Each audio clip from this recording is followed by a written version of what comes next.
his credit, he also campaigned vigorously for children's rights, education, and other social reforms. Thanks largely to the introduction of the character Sam Weller in the 4th episode, which sparked Pickwick merchandise and spin-offs. Within a few years, Dickens had become an international literary celebrity, famous for his humor, satire, and keen observation of character and society. His novels, most of them published in monthly or weekly installments, pioneered the serial publication of narrative fiction, which became the dominant Victorian mode for novel publication. Cliffhanger endings in his serial publication kept readers in suspense. The installment format allowed Dickens to evaluate his audience's reaction, and he often modified his plot and character development based on such feedback.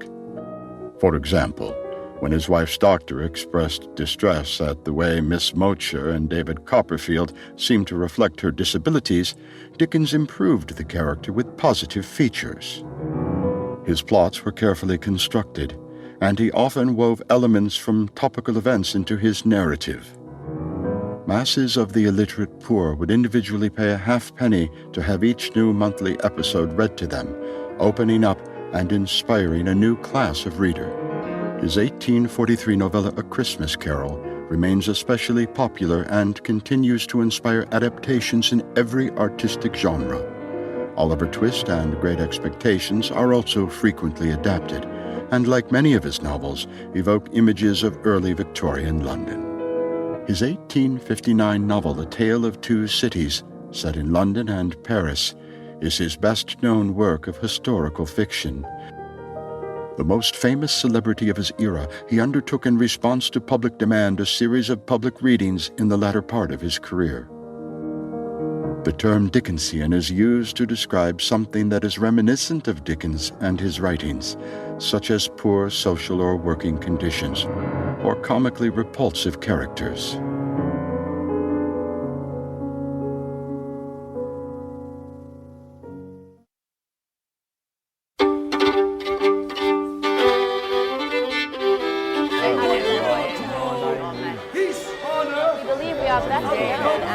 Victoria.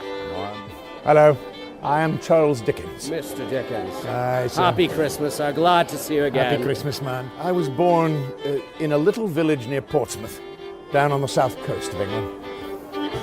Merry Christmas, Father. Most of my time has been spent in London, frankly. I always really wanted to be an actor. But oh, what flesh! And now so much blood! It always drew me, the magic of the stage. And so although we do our amateur theatricals, and I can't give them up, it is an interesting switch. In fact, I wanted to be an actor, and now a writer I am. By December of 1843, I had written Christmas Carol, which most know. There were 12 cakes and great bowls of punch. And seated on this couch was a giant, glorious to behold, and who held in his hand a torch, not unlike the shape of Plentythorn, and who shed light on Scrooge as he came peeking round the lane. I remember the royal family had their first Christmas tree when Albert had brought the Christmas tree, the Prince Consort.